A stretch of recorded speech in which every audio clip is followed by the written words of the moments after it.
Welcome everyone to today's live stream. My name is Andy Choiński and I am based in tri-state area, which if somebody is outside of US, that's New York, New Jersey and Connecticut. But actually today I'm streaming live from New Jersey. But in few seconds, we'll be connecting with Europe, specifically with Hungary, a country led by Viktor Orban, whom globalists don't like.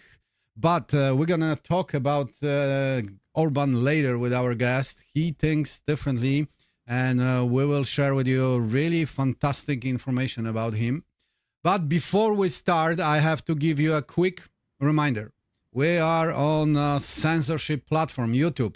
Remember, from 2020 to 2022, that was very, there were like really immense time, global upheaval marked by strict mandates, restrictions. They took away our freedom. And of course, we had widespread controversy over politics that affected millions of people around the world, including soldiers.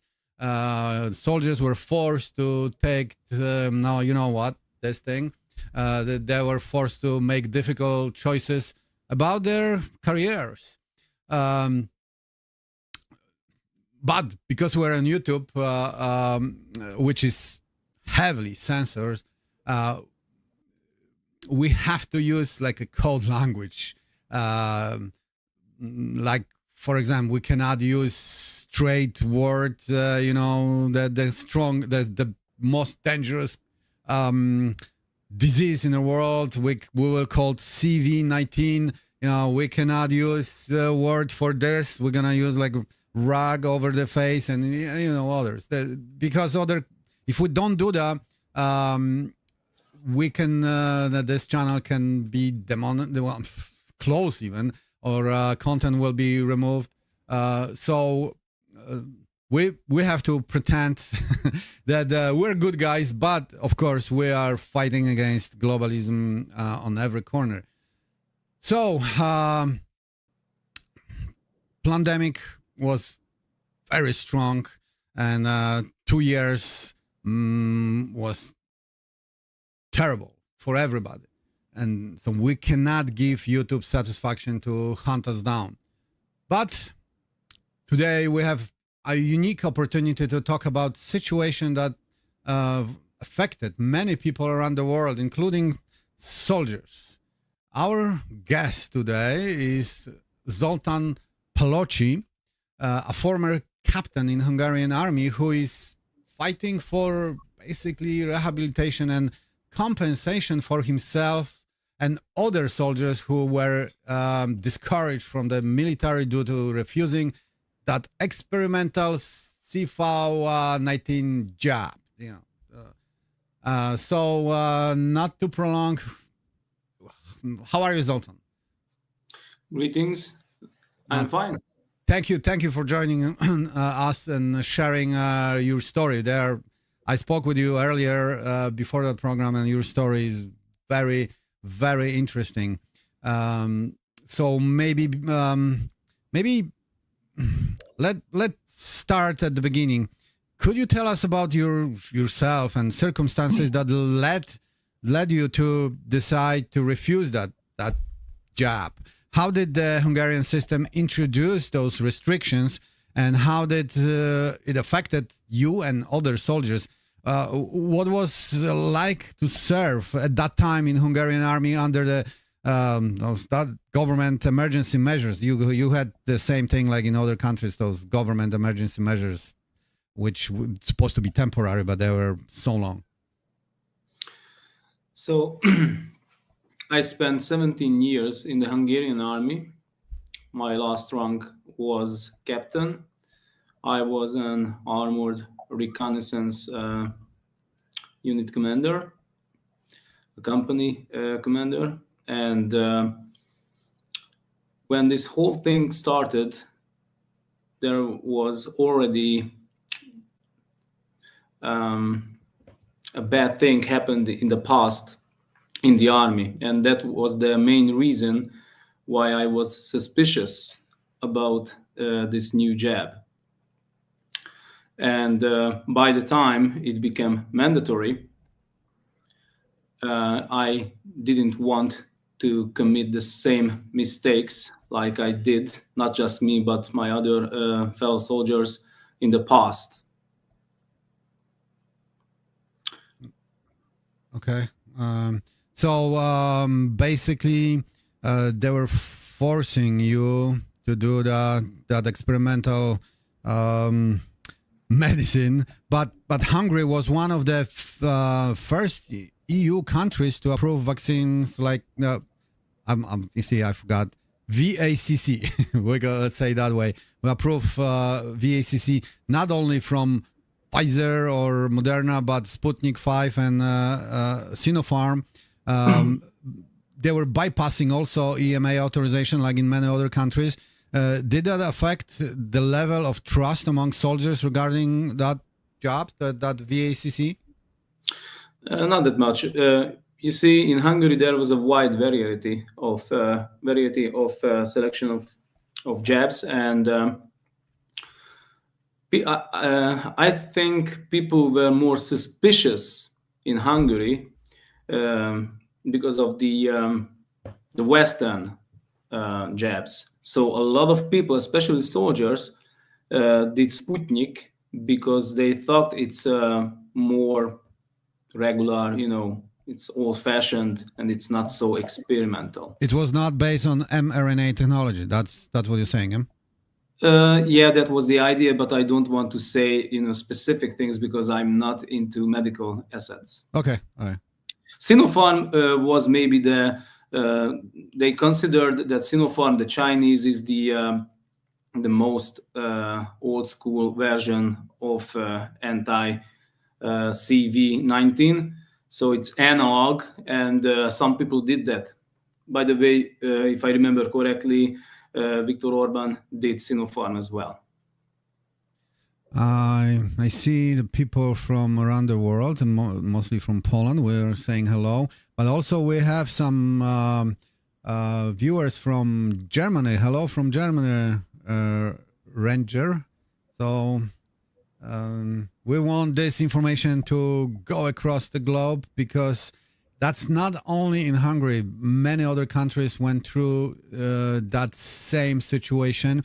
And tell me maybe when you and other soldiers refused to comply, what happened next? How did the your Hungarian military responded?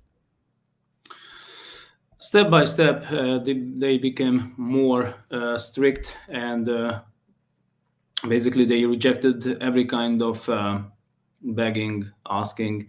For example, religious, religious background. They didn't care. So they didn't basically accept any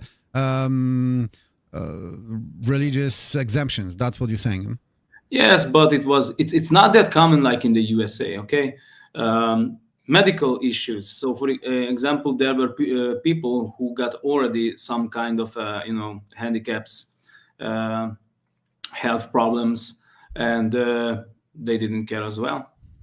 I know only one in the whole Hungarian army, one person who was I don't know, maybe she was so bad. She was in so bad physical condition that even the army told that, okay, for you it's not mandatory, but for the rest, nothing. Yeah, that was really, really hard time. But at that time, you and others, did you decide to give up your rights, or you definitely not? But did you start? When did you start to fight for your rights? Could you tell us about the legal actions you took in this case, and what was the results, if any? First, I have to start when I started to complaining about the jab. it was still in the army. So at that time, no legal actions made. So you see, in the U.S. Army, they gave it as an order, but in the Hungarian army, and that's a very important thing, soundly, verbally, they told us that's an order to jab ourselves.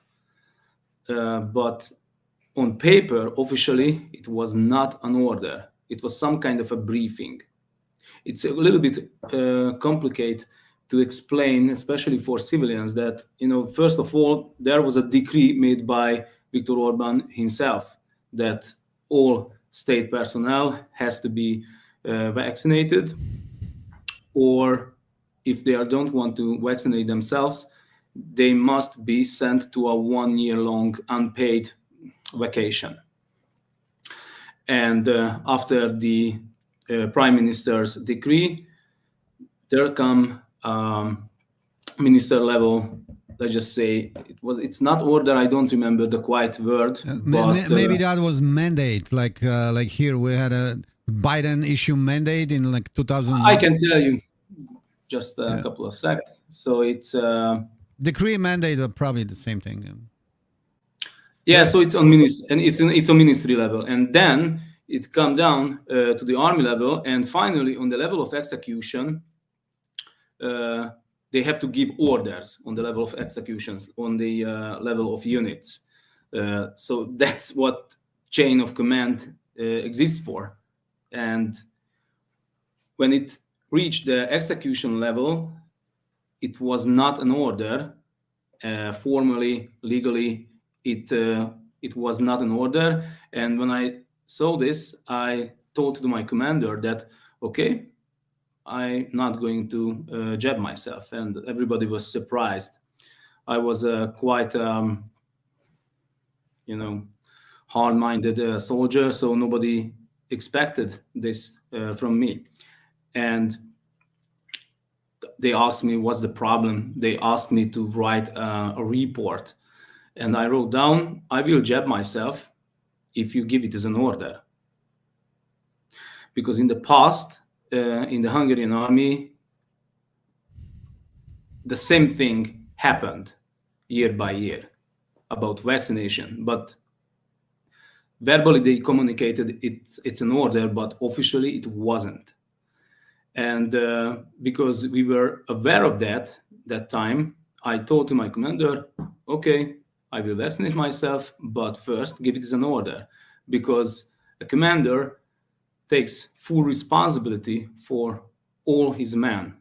So even if this jab would be the best on planet Earth, and amongst 1 million guy, 2 or 3 would get problems, even those guys, we cannot let them behind. We cannot leave them behind on the road. You see what I'm talking about? So it's about responsibility. So if you are pushing people to jab yourself, take responsibility. That's very easy. And I think, Zoltán, you know why? Because that I'm not gonna use that curse word, but that was unconstitutional in most countries. They knew it, but they did anyway because they were forcing that. That was like a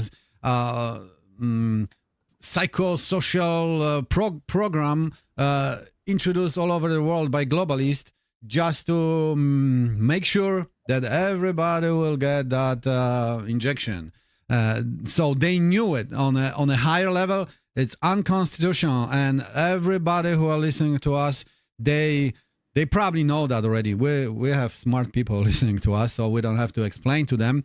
But if somebody is still doubt about that, that was destroyed already. And here, basically, when Trump took office, we know that those mandates were unconstitutional, and Trump actually reversed them. But we're going to talk about that later. Yeah, so that was the very first time when I rejected the jab. And after that, that time I was in Iraq. I was in deployment. And we had a deadline. We had to jab ourselves not later than the 15th of December 2021. And because I didn't, they brought me back to Hungary, and I was sent to a 1-year-long vacation without payment from the 1st of January 2022, and it lasted until the 16th of December same year.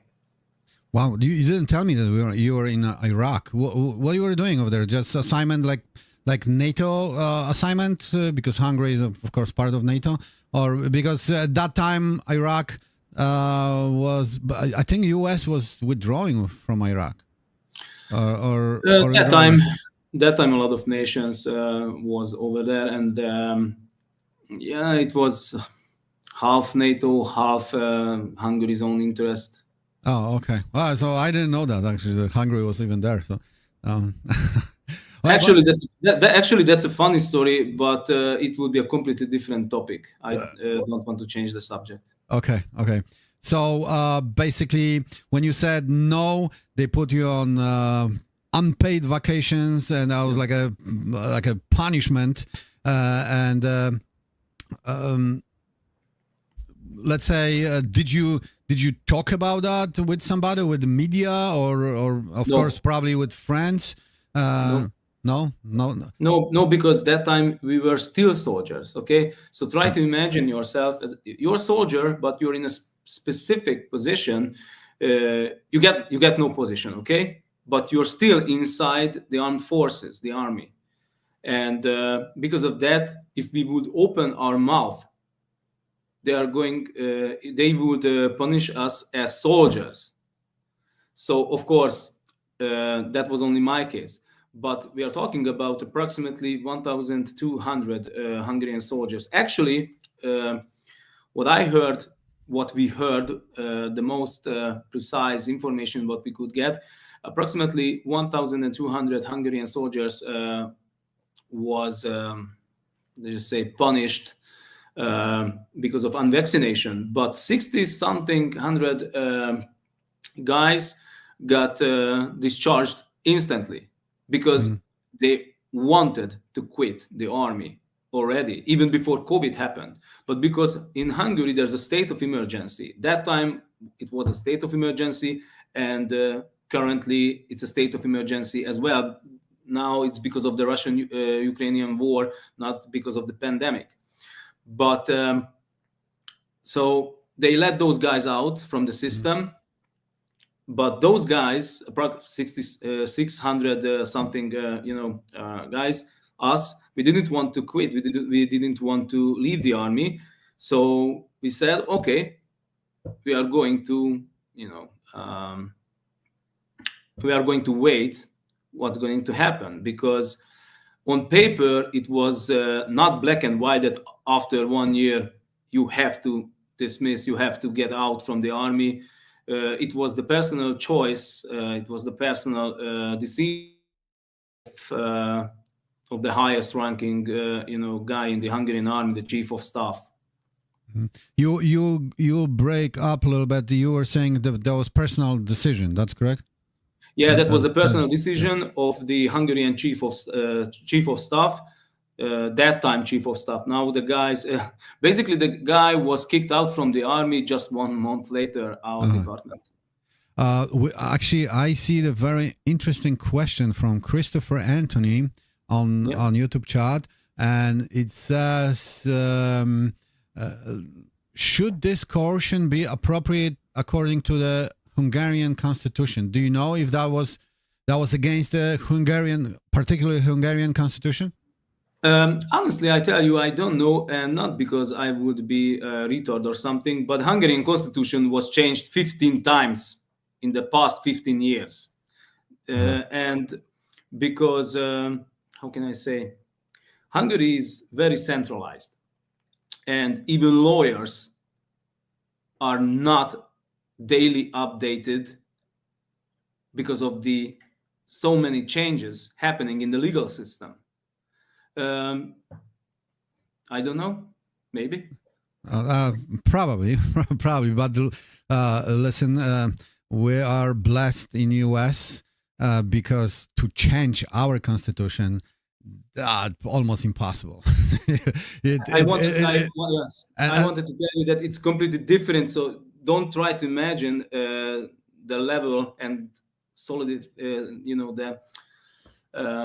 It's not solid like the U.S.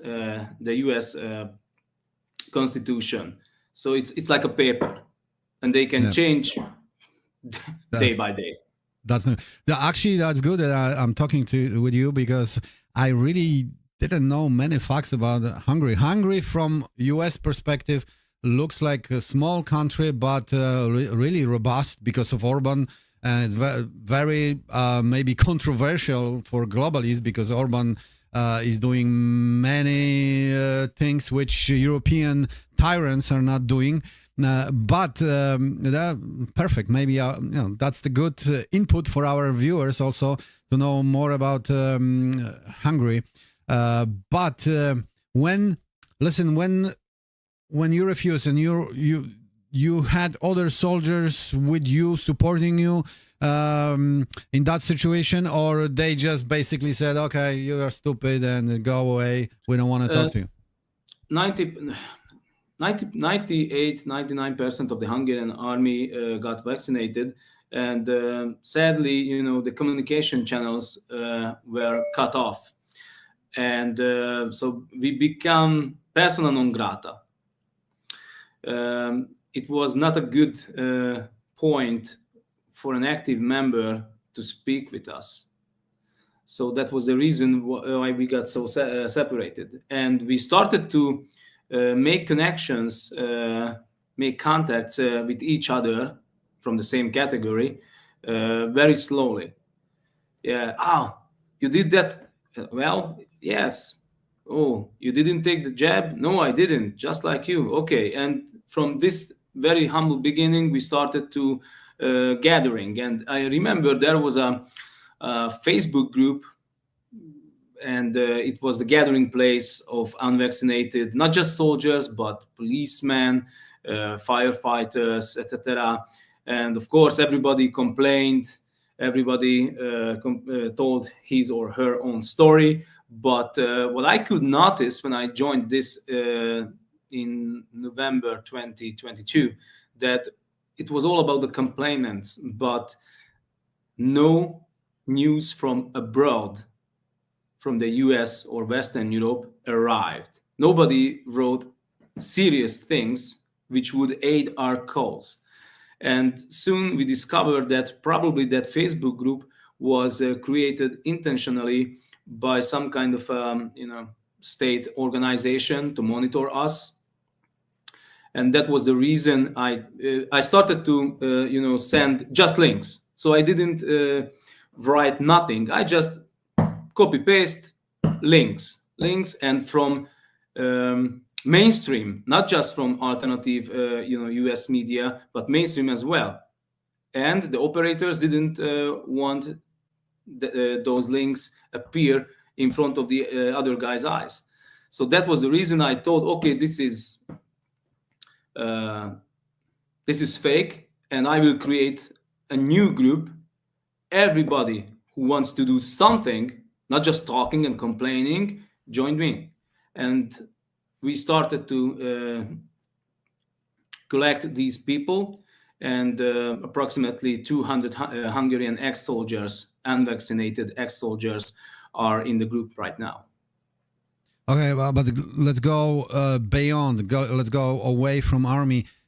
How you can describe what was happening in general population in Hungary at that time? Did they were fighting against those mandates or decrees, like not only in army, but let's say in hospitals and schools and because in US we're fighting. Depends on the state where you're living.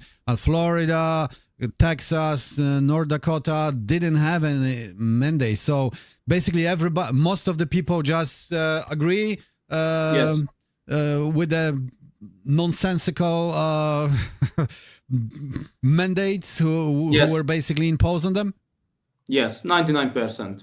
I don't remember any kind of demonstration or something like this. Nothing. Everybody followed orders. In this way, Hungarians, Prime Minister Viktor Orban used to say that Hungarians are very disciplined, but that's not black and white. So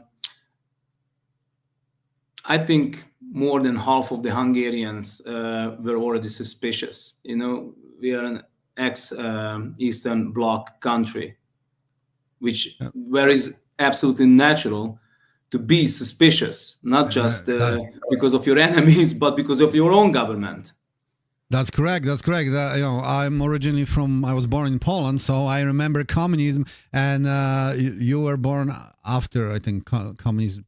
I was born in 1983. I'm 41 years old. So your parents still can talk about. so I remember something.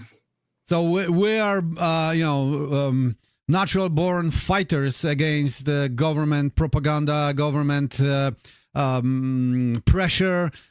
So I'm actually, surprised that the Hungarian people didn't fight so hard. Because Hungarians are not like Polish. Okay, probably you would fight, but Hungarians after 1956 got used to these sneaky side solutions. Okay, I tell you just one thing. I cannot prove it, but officially in Hungary, 9.4 million people lives, and approximately 6.8 was jabbed, which means more than 2/3 of the country was vaccinated. But I wouldn't be so surprised if, because of some research, they would say at least 1 million Hungarians did it only on paper. Listen, you see, sneaky solution. Polish-Hungarian friendship is so old. We're like brothers, really. Polish people and Hungarian people are brothers. Like we're fighting against what's the Ottoman Emporium? Yes, Ottoman Turkish Empire. Yeah. So we're actually friends right now. Polish conservatives are basically liking what's going on in Hungary, but we're going out of subjects. I would like to talk to you about many other subjects regarding Hungary, but let's stay focused on that on those jobs and what was happening. So let's say they let you go. They didn't pay you for 1 year. That's correct? Yes. And yes. Did Hungarian government somehow reacted? Did they acknowledge your situation in any way? No. No, nothing. They didn't help you at all. So let's say you had to leave. You had to buy food. You have to freaking pay for rent, or your living expenses are piling if you're not working. So what happened? They left you alone? Personally, I was very lucky because you see, I just got back from Iraq, so I got money. I got money that even without work, I could last for a year. Okay, it was not that easy, but I could manage it.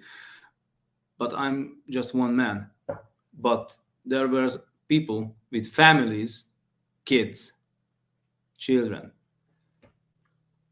They couldn't do that. And again, it was, I think, in the background, the intent was clear, but the execution was chaotic. So in the very first month, or the very first 2 months, they rejected every, every ask for secondary citizen job. So they didn't give the permission. There was one guy, one commander, who was such an idiot that he even wrote on the rejection paper, I'm not going to allow him to work in secondary citizen job because he's unvaccinated. So basically the guy did a proof against himself. But most of the time, they didn't write any kind of explanations. They just reject, and that's it. Then some people wanted to quit the army. They wanted to discharge. Some of them didn't even receive any kind of answer, officially or unofficially. And after the Russian-Ukrainian conflict escalated to a war, suddenly, this whole CV-19 thing disappeared. It was suddenly not so important. And next month, in March, they erased almost everywhere any kind of, obligations, restrictions, except for the soldiers and the medical personnel. Summer, medical personnel was freed from this mandatoriness as well, except the soldiers. For us, it went through the whole year. And, state of emergency because of pandemic, the legal background, that decree which gave birth this whole situation. So it was. I hope I use the right word. It was expanded. So no, not anymore. On the 18th, on the 18th of December 2022, we got kicked out from the army one day before the deadline. Because if they would wait for one more day, because the legal background is disappearing, they couldn't get us out from the army. They couldn't expel you. Yeah. Funny thing, we got our discharging orders officially in paper by letters 1 month later. So we got informed that we are no soldiers anymore 1 month after we got kicked out from the army. Can you sue them somehow? Because that's like they left you. You see, the soldiers, in my point of view, are one of the bravest people because they are sacrificing their lives for the nation in need time. If time comes, you guys gonna be first online, and this is like really ignoring human being and treating it as like a like nothing basically. So can you tell me if somebody was talking about that in media or no, the first. Did you have like a media suppression? Hungarian mainstream was not talking about, not covering that story at all. Hungarian mainstream. Let me finish, because in US, when it happened, when this freaking Biden regime did it, we basically were upset. Fox News, Newsmax, all the conservative media were talking about that nonstop. That soldiers, I think like almost 8,000 soldiers were discharged because of that. And it was huge news. Nothing in Hungarian media, not even a word. Believe it or not, but Hungarian mainstream media started to talk about the topic yesterday. 90% of the Hungarian population are still in the same mindset like 2021. They hear nothing about what changed, what happened in the Western world in the past 3 years. So if I would start to talk to an ordinary Hungarian that, hey, CIA just reported that it was not a disease but probably a bioweapon, they would say that what kind of conspiracy making, conspiracy theory making website did you read? And I would say this is official CIA report, and it's in the US mainstream media. They would say no, it's not existing, because sadly, I think more than 60% of the Hungarians are not able to speak on any kind of foreign language. And what's more important, that I think more than 90% of the population is not reading online media platforms, Yes, I hope I say the right word. Yeah, media platforms. So the vast majority is watching TV, but TV, mainstream TV, is government controlled. It's very easy. It's a leftist propaganda, like everywhere here too. But you know, in the U.S., nobody watches NBC News, ABC, those CBS. The only maybe old people who don't know how to access social media, or they don't have social media, so they watch those old platforms, old propaganda mainstream platforms. But most of the people don't even watch it. Listen, like Joe Rogan has more views per his show than all CNN's, MSNBC, and other those shitty platforms combined. So you see, your perspective on Hungary is completely different. I thought about Hungary differently. I thought it's a free country, very progressive, very strict towards leftists and all the liberals propaganda, but it's not. It looks like it's not. Sadly, things are not so easy that they would be black and white. There are pros and contras. For example, Orban did one good thing, which is accepted as a good thing by the vast majority of the Hungarian citizens, and that when mass migration happened, he didn't let the migrants into the country, and that's good. We have a lot of problems. We don't need extra ones, and that was a good decision. But on the other half, several very, very, very bad decisions. Even one would be just enough for a president in the USA to lose the elections. But this whole CV-19 topic is a very sensitive thing even to the politicians in Hungary, because with the exception of only one Hungarian political party, nobody was against not just the mandates but the vaccinations itself. And this party, by the way, I hope I don't say stupid things, but this party, mostly thanks to this topic, that he could get into the Hungarian parliament, because they were the only ones who said that no mandates, no vaccinations, etc. And a lot of people voted on them. They are like something like EFD, alternative. Oh, the new German party. Yeah, but it's the Hungarian version. Okay. But it's a very small. It's a very small party. So I think they are between 6 to 10%. 6 to 10% in Hungary. Yeah. Yes. So it's like MAGA party here, but we are much bigger. So. Yeah. So, and I would answer your question that what steps did we do? So after we got kicked out from the army, I made connection. So I got into contact with this political party for media support, and until this day, they are supporting us with media, with political deeds.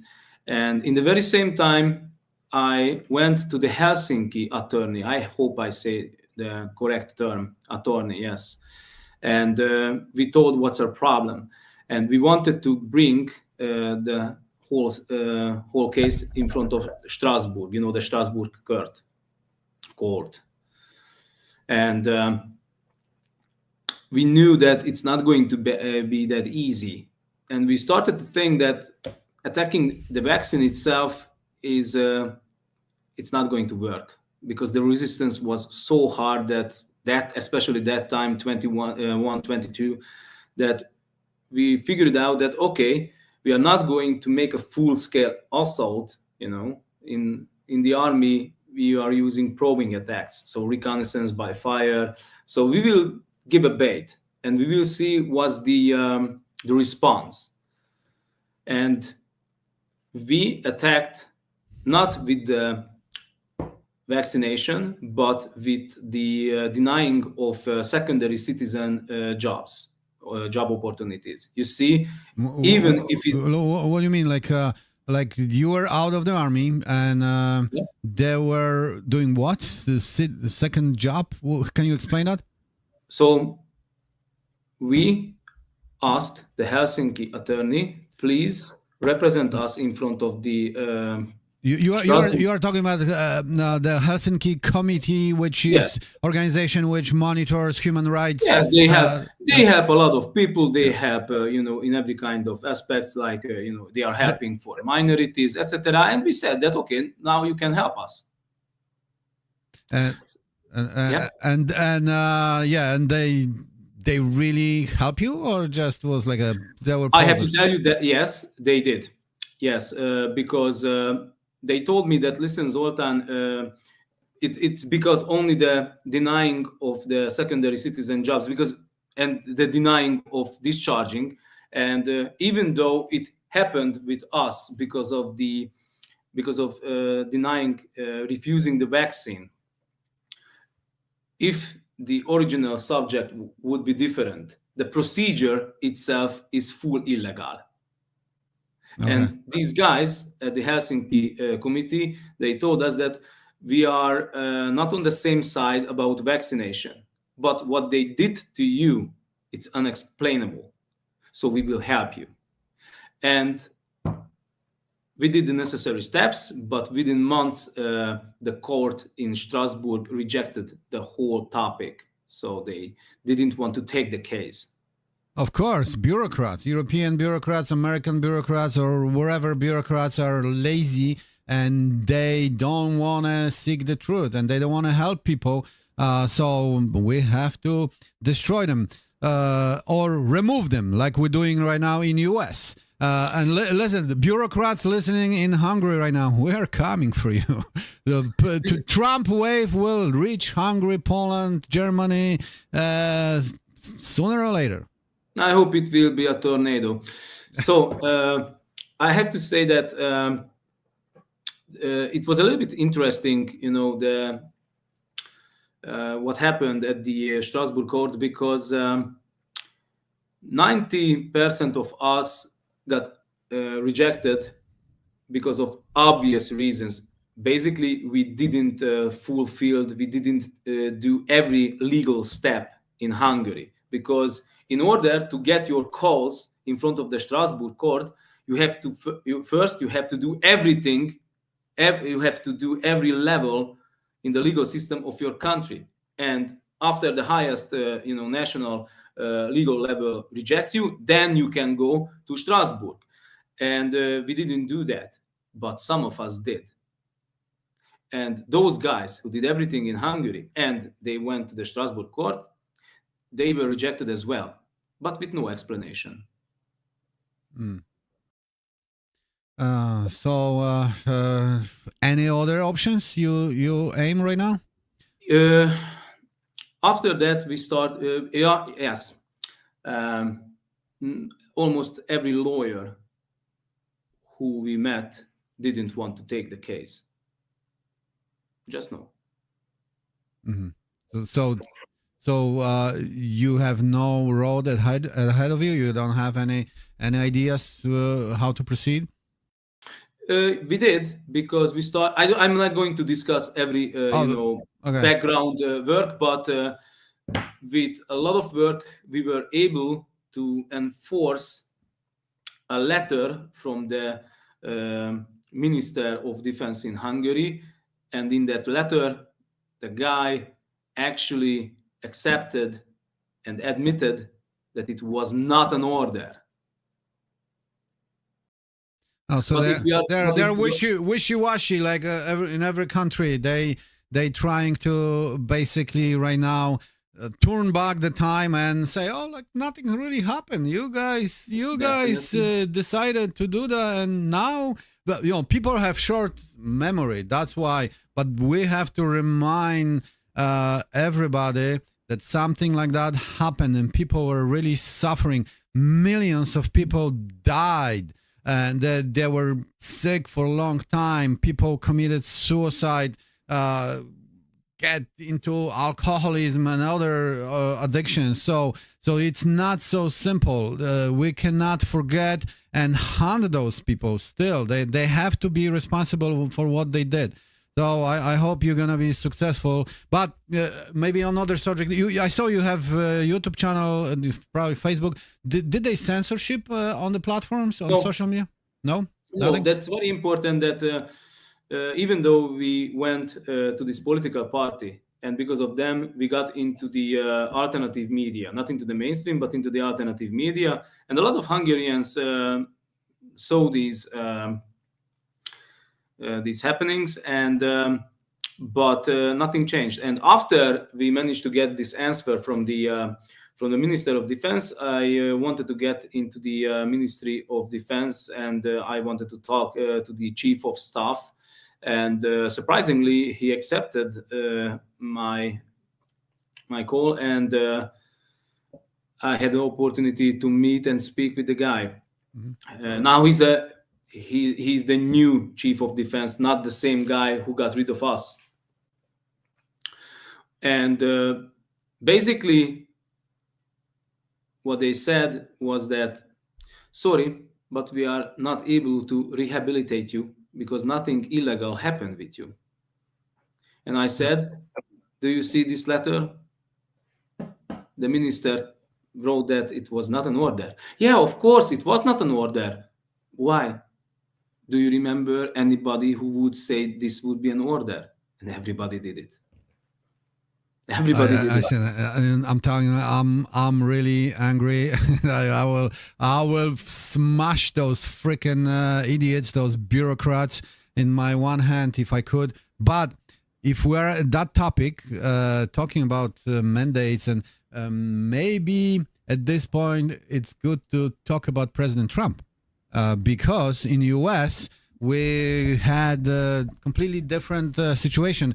The Biden administration and former nasty idiot Secretary of Defense Lloyd Austin discharged, same thing like they did to you, over 8,000 troops from 21 to 23, due to, of course, the CV-19 VAX status, and they just discovered that suddenly recruitment was shortfall. Like there had no recruits coming. People didn't want to go there and get jobs. So, but in 2023, I believe so, that mandate was repealed, and only 40 soldiers returned to duty.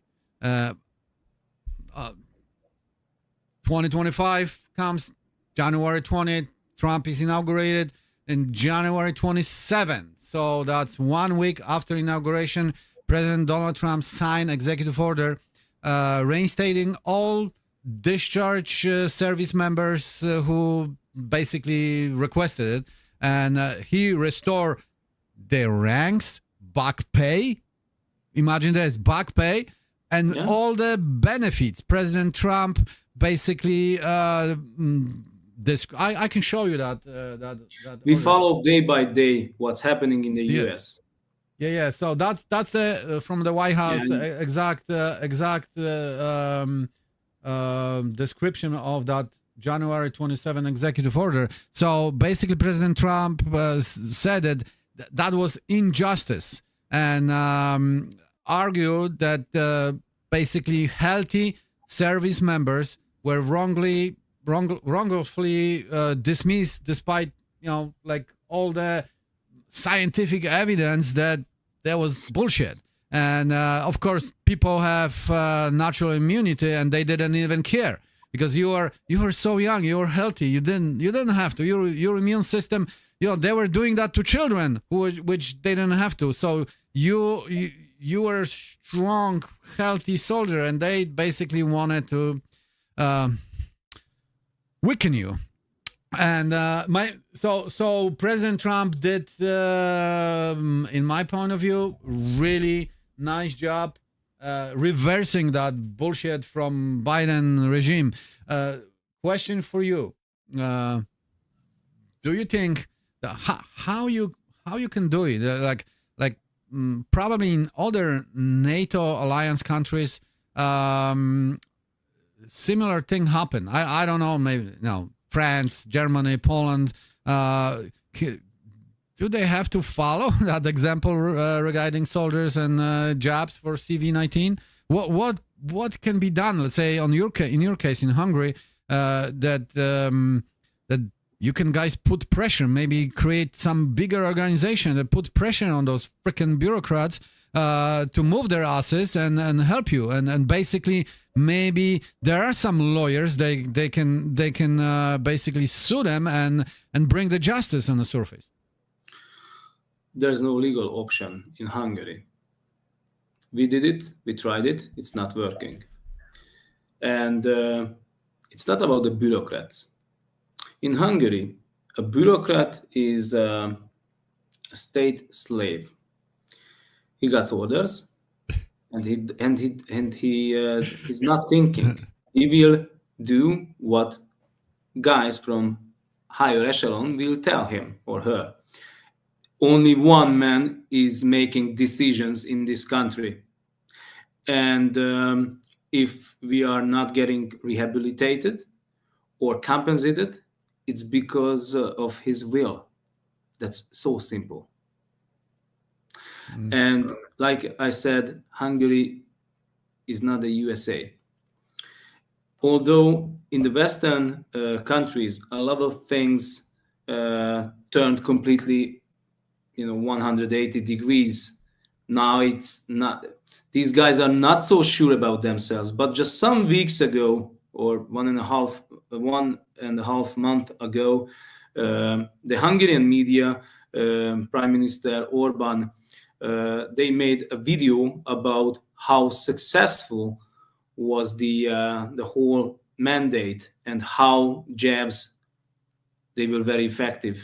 And it was like a triumph, okay? Mm-hmm. They did everything the best. And it was a glorious deed to save the Hungarian nation from this disease and etc., etc. So these guys are not going to change their minds. And they don't care about what's happening in other countries. Yeah, the CIA told this. Yeah, the German secret agency did a new report, but we don't care. Because I had the opportunity, because of the political support, we wanted to make rehabilitation and compensation done by the state, legal. And of course, they rejected this as well. It happened last week, on the last week. So we are here in 2025, and still they don't get the clue. And if maybe they have the clue, they don't care. So like President Trump did a lot of things, and that's not a new thing, by the way. For 2 years, Trump already told what he's going to do with the unvaccinated and kicked out soldiers. He just kept his word. That's it. But there was a CPAC conference in the USA, and a lot of conservative party members from all around the world, they went to there and they discussed a lot of topics. And Hungarians were on this CPAC conference as well. And when they come back to Hungary, they did CPAC Hungary, and they copied everything except one thing: the vaccination and the problems. They don't speak not a single word. I tell you, yesterday was the first day when there was a discussion about that it was not good and it was full fake. Yesterday.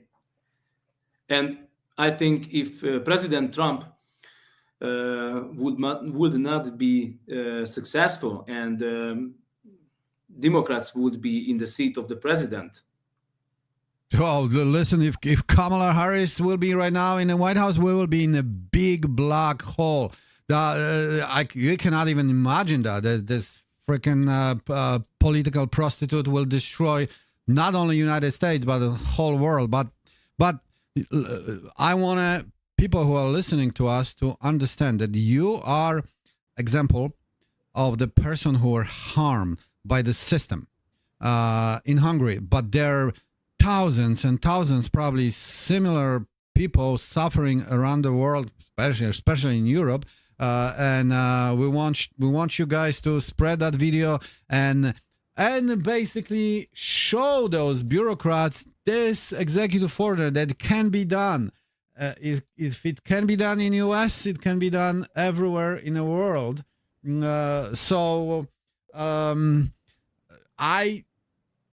I watched our chat and there is an interesting entry. Marzena Tolarczyk, she said the European Union will never do the same as US with their soldiers. We cannot come with the approach like that. Of course, if we put pressure, if you guys put pressure and talk about it and spread and make videos like that with other soldiers. I know that there are soldiers in Germany, in Poland who were harmed that way.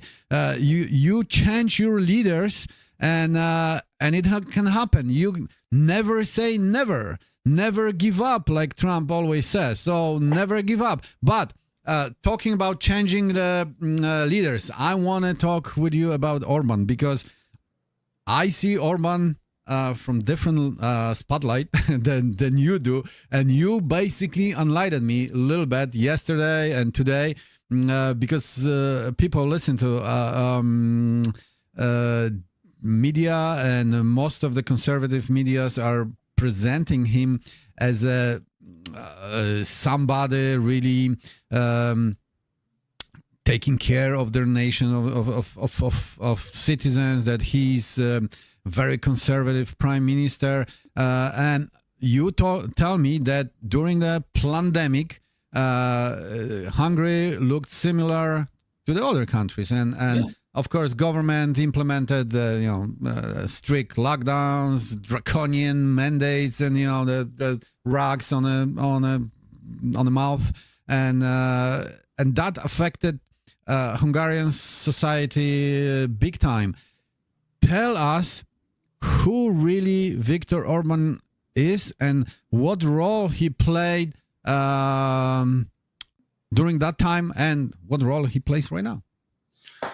So, first of all, Viktor Orban is a politician and he's up for himself. So that's very easy. He did everything almost 100% the same what Western countries did during the pandemic.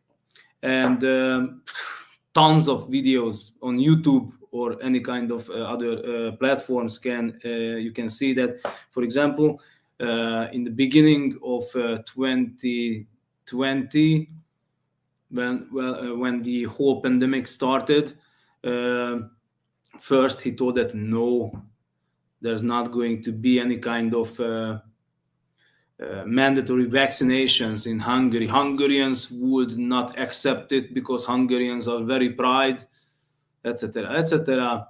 And step by step, it became more and more different.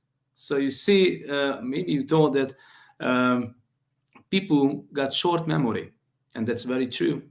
The ordinary citizen, in my opinion, if something is not in front of him or her, and daily things to do, 2 weeks to 2 months, and he or she will forget everything. So in 2021, suddenly it became mandatory, and Viktor Orban started to tell in front of the cameras, into the radio, even the unvaccinated will realize that they will vaccinate themselves or they will die.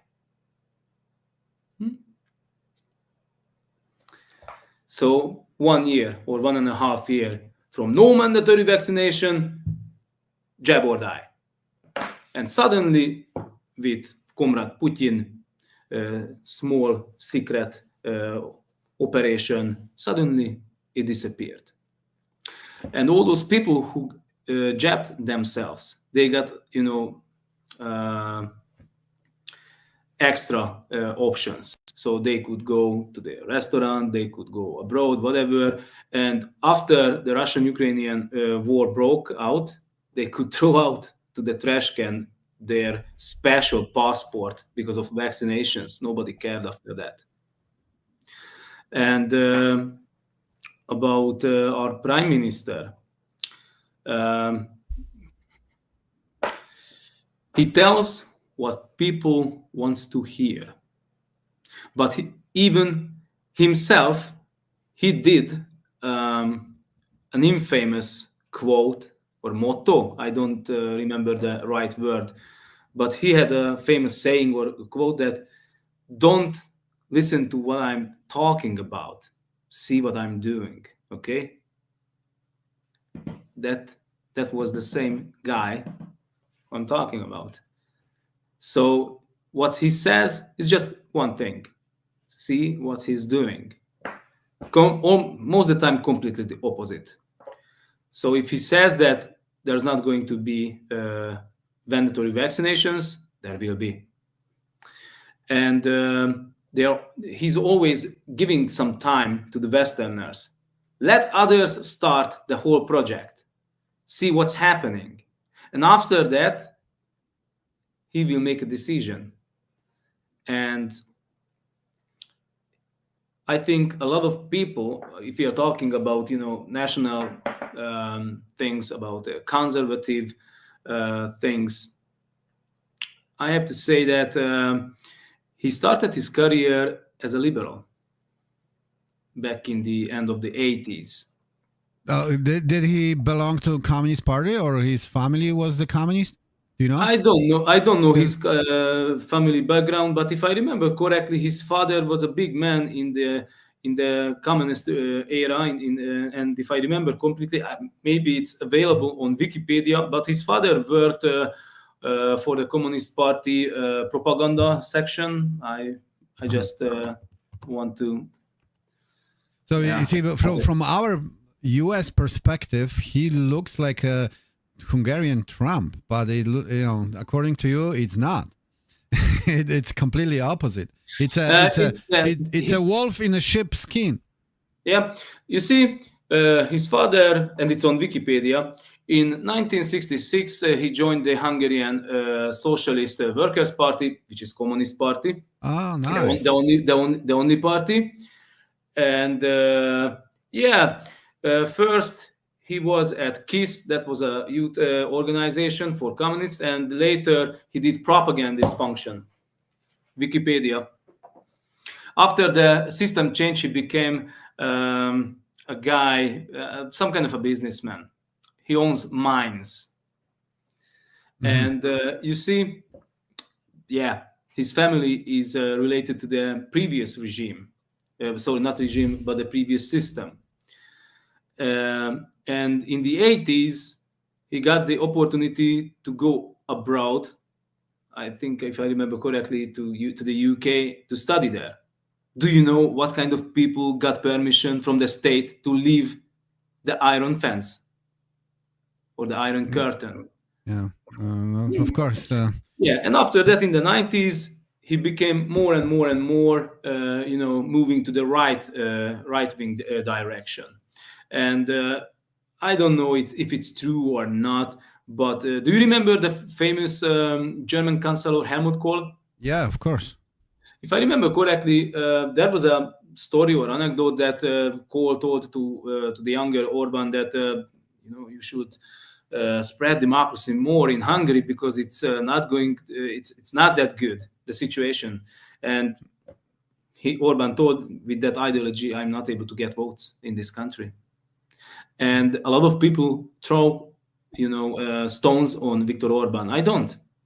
He's just doing his job as an ordinary politician. But the problem, I think, mainly is with the Hungarians, because these things, what I'm talking about, these are not secrets. They accepted the fact. So they accepted the whole scenario. And how can I say this? A lot of people, after the system change, they didn't care about what happened in the previous system. A lot of people wanted, retribution. Am I saying the right word? Punishment for the communists. Mm-hmm. Never happened.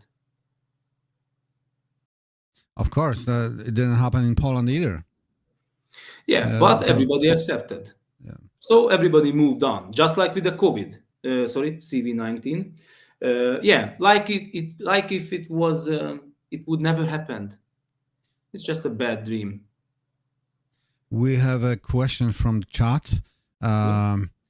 Do you know about any connection to famous globalist, Hungarian famous globalist? Of course, we're talking about George Soros. If Orban has any connections to George Soros? If I remember correctly, his study in the 80s, he was aided by Soros. So Soros supported Orban. Then things changed. 180 degrees.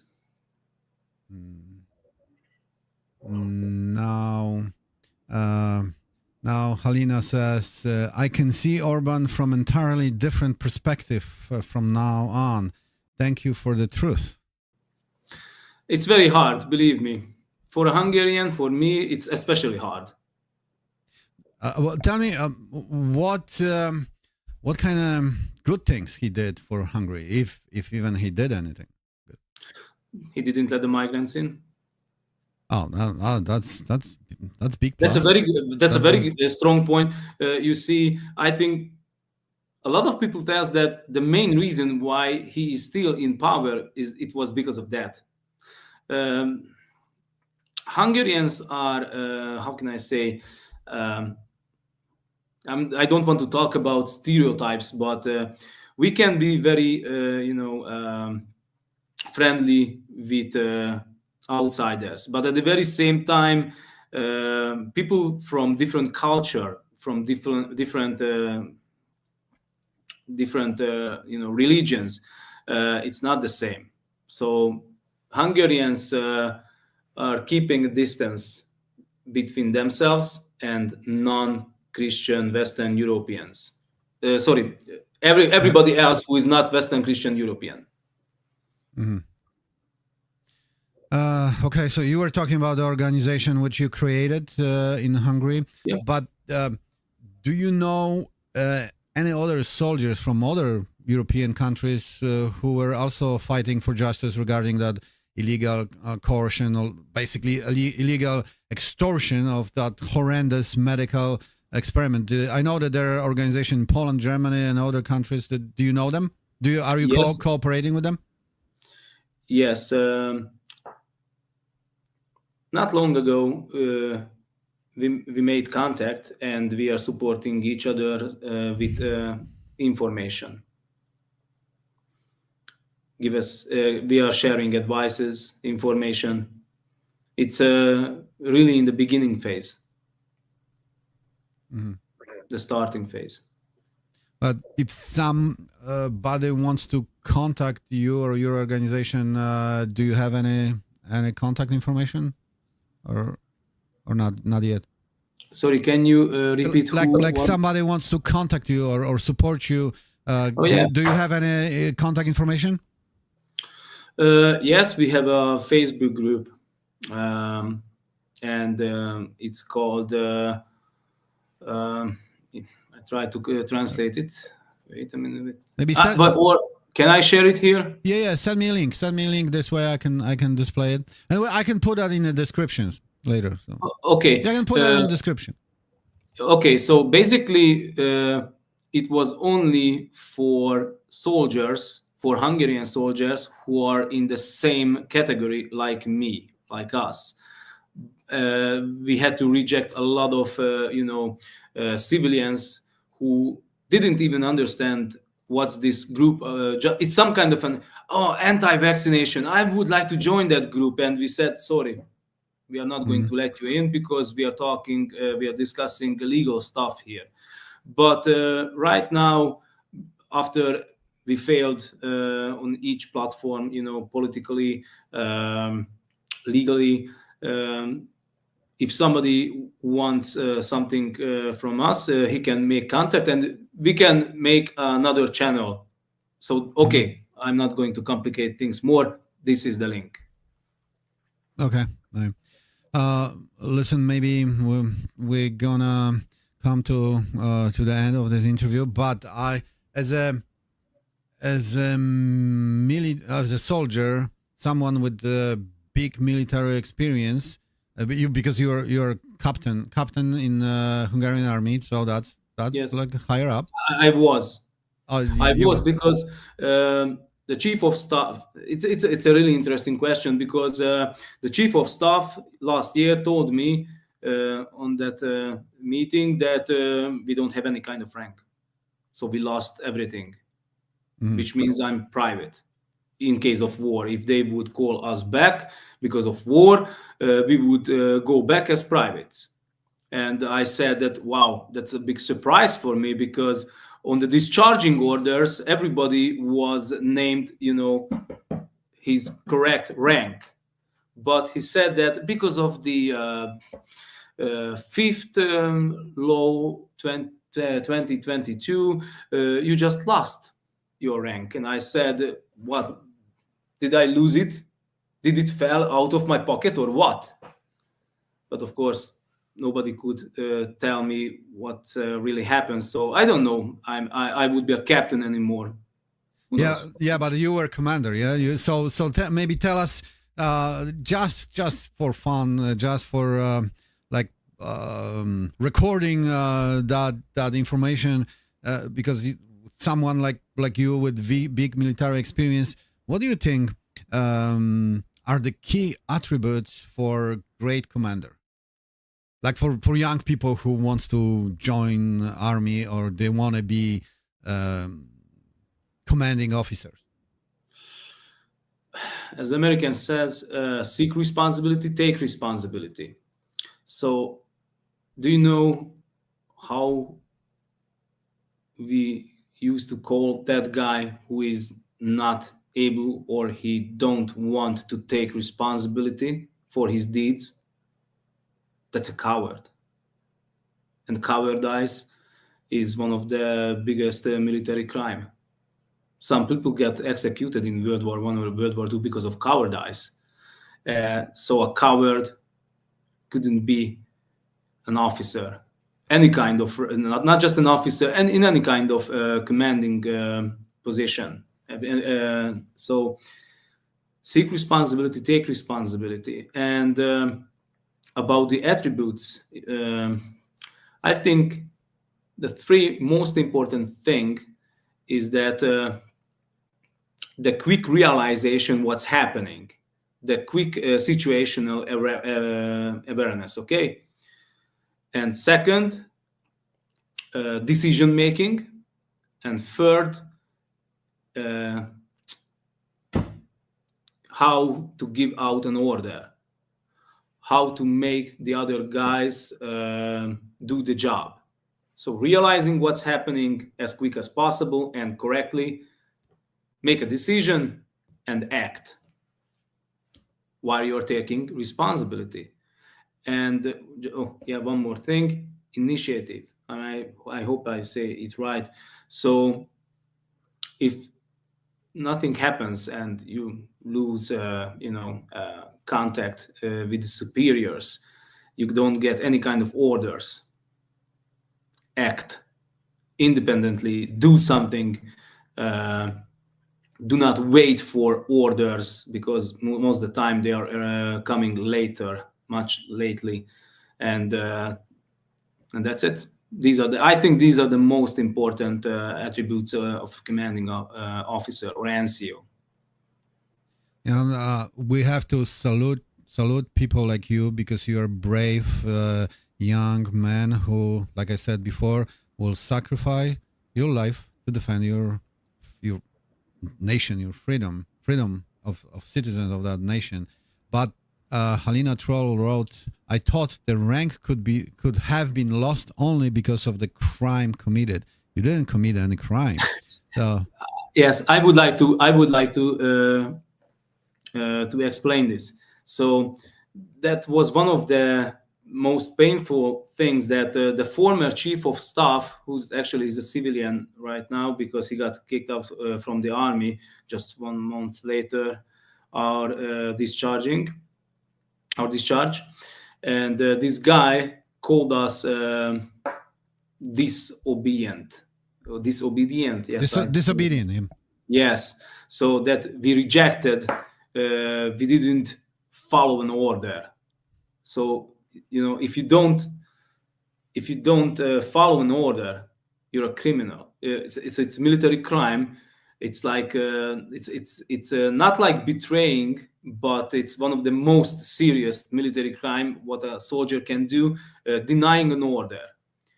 And I had the opportunity to speak with this guy, and I told to him, you called us deniers, order deniers. Sorry, I don't know the exact English term. And he said, yeah, because you are, and all your men. And I said, the chief of staff admitted that it was not an order. The minister of defense admitted that it was not an order. Everybody admitted that it was not an order except you. And of course, the guy didn't want to change his mind. And I said that if I would be, if I really deny an order, I have to put against or in front of court-martial. And if they are not making a judgment upon me, they are fellow criminals as well. So because not just me, nobody in Hungary got into prison or executed because of denying an order. That means it was not an order. That's it. Listen, Zoltán, that your speech was very interesting and inspiring many people, especially young people should listen to that, because that can they can meet those situations in the future. But to conclude, I would like to ask you maybe the final question. Do you have anything to share with us straight from your heart, like what you like to say to people around the world, like eye to eye, human to human, what really happened and what you want to do in the future? Yes, especially for Americans or Western Europeans who has maybe still in doubts. Take us as an example, positive or negative, it's up to you. But you see, there are countries like in the USA where you can talk more freely. I don't say, probably a lot of bad things are happening in the USA as well. There are no perfect countries. But in a society or in a system like in Hungary, you see what's happening. Our case is the example. And I think a lot of Westerners should admire more, not admire, but having a good opinion or better opinion on their own countries, although there's a lot of flaws, problems, because if you go more and more to the east, you are meeting with more autocrat states. And even though you have proofs, everybody admits that you got right, still nobody cares. So what are you going to do? Do you have any kind of force? Can you show up force? Because these people are counting only with force. If somebody is just blah, blah, blah, blah, blah, okay, he's just a piece of flesh, he's just making noise, and that's it. So keep this in mind. And if you have to deal a situation like this was some years ago, don't allow it to happen. I don't remember who was the guy who said this, that you're obeying because you want to make it end, but it's not going to be it's not going to end because you're obeying. I hope I told the good way. So sometimes not just a citizen, sometimes a soldier has to think and use his brain. Like I used to say, wars are won not by idiots. And after 1945, I'm acted because it was an order. I just followed an order. That's not an excuse since 1945.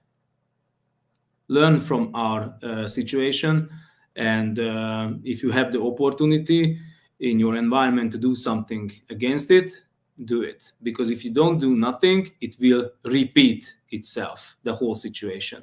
Thank you very much. You see, after 1945, after Second World War, we had Nuremberg trials. Now we don't. That's the difference. We should have Nuremberg trials for those people sooner than later. But I was watching chat, and Han says, if every guy could be like Zoltán, the world would be the better place. Canbrilla, wise and conscious people will arise, and they will be followed by multitudes of awakened. This is what I wish myself and all of us. Greetings. That's right. We're awakening, and there is no stop for it. They globalists don't have tools to do that, and as many of us will awaken soon. Thousands, millions all over the world already are awakened. So, Zoltán, thank you so much for sharing your story. I hope your struggle ends in success, and you're gonna be happy men, happy soldiers, perhaps maybe in the future. And your story is a really good example, and will inspire others to stand up against that freaking injustice. That injustice which happened 5 years ago. Actually, you see, today is 19, so we have anniversary. 5 years ago, everything started, people. That 2020 March, yeah. So I forgot about. You see, I forgot about that. I made so many videos against against. I will drink situation. something because of that. yeah, we'll drink. So thank you for your appearance here on my channel, and thank you all of you for watching, and see you next time.